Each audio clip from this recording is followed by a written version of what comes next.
Samuel Wilson says at the courthouse, the influencers are generally able to put all the drama and differing opinions aside. We are like family now.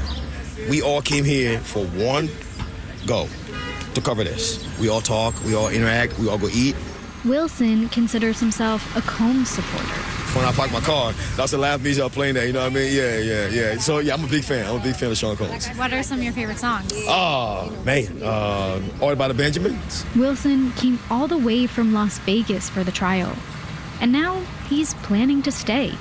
He says there's more excitement to record here. You can go Times Square. You can go anywhere in the city. There's something going on. Wilson says he told his parents he'll come home and visit. But for now, he's planning to see where his social media career takes him. Samantha Max, WNYC News.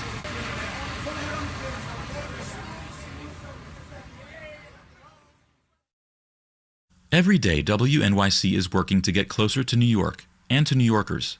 The underwriting we get from businesses helps power our independence.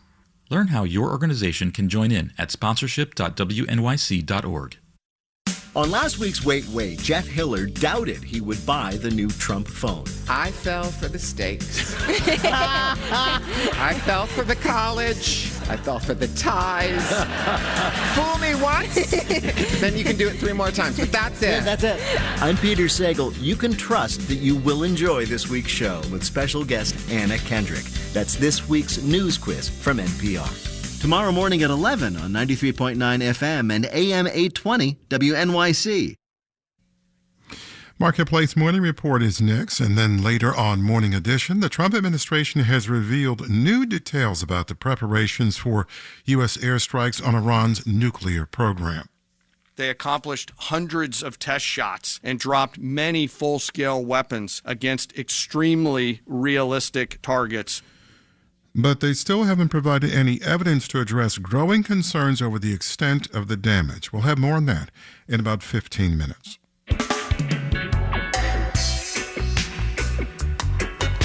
.65 and cloudy out there right now, mostly cloudy, and 74, a dramatic difference from Monday, Tuesday, and Wednesday.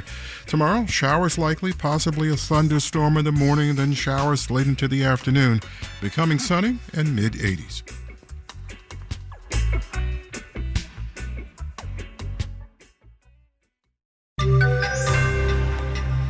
Romance apps are having trouble getting dates. Marketplace Morning Report is supported by Yubico, makers of the YubiKey, which stops phishing and hacking attempts and protects the personal and business applications people rely on. Learn more at yubico.com. I'm David Brancaccio in Los Angeles. First, an update on where the Senate version of the big tax and spending bill stands 1 week before the Republicans' self-imposed deadline of the 4th of July. Some significant pieces are getting stripped out.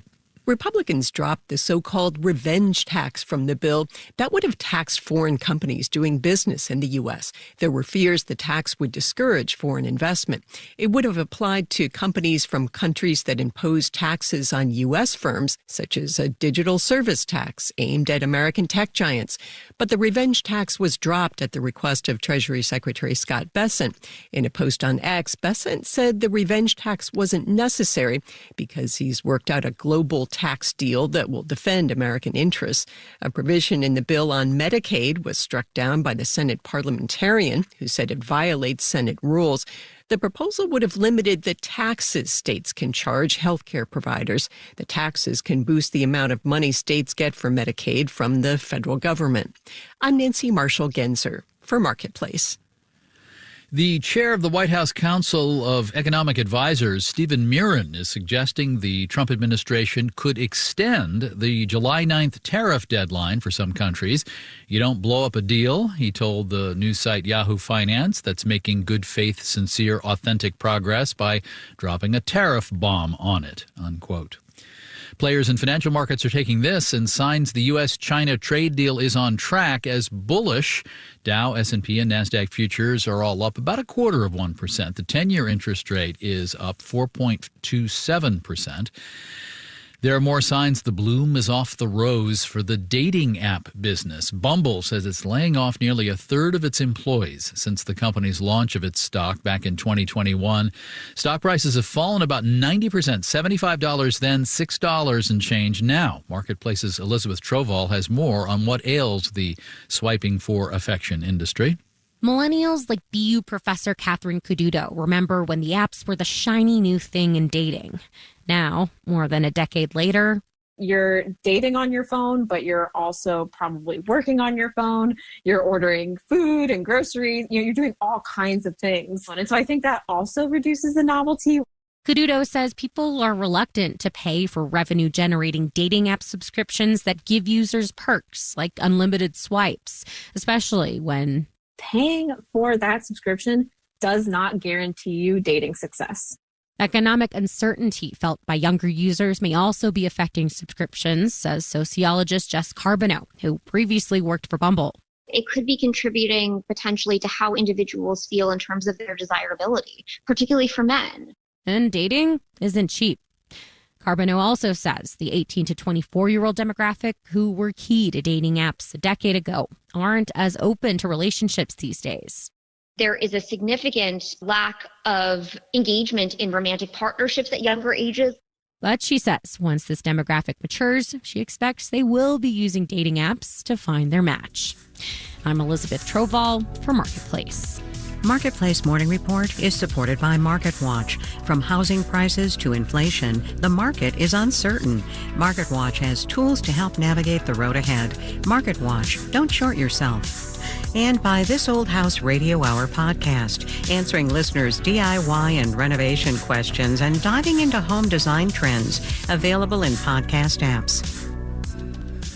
To the use of rural land, rolling fields of crops and or rolling fields of solar panels. What land use provides a net benefit to society, and can the two approaches coexist? Our story is from South Georgia.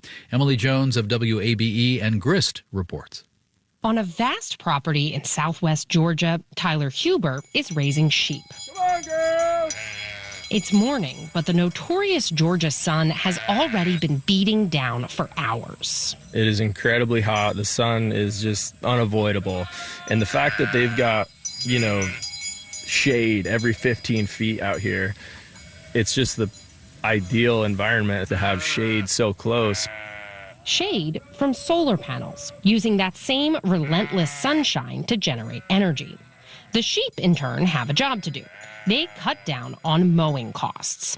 Huber is the site manager for Silicon Ranch, the solar developer who bought this land from several farmers. He says the flock loves chowing down on the vegetation here. If we're able to grow this, which is just a buffet of everything they could ever want, they're going to happily eat that down. This land used to have row crops, mostly corn and cotton, and beehives.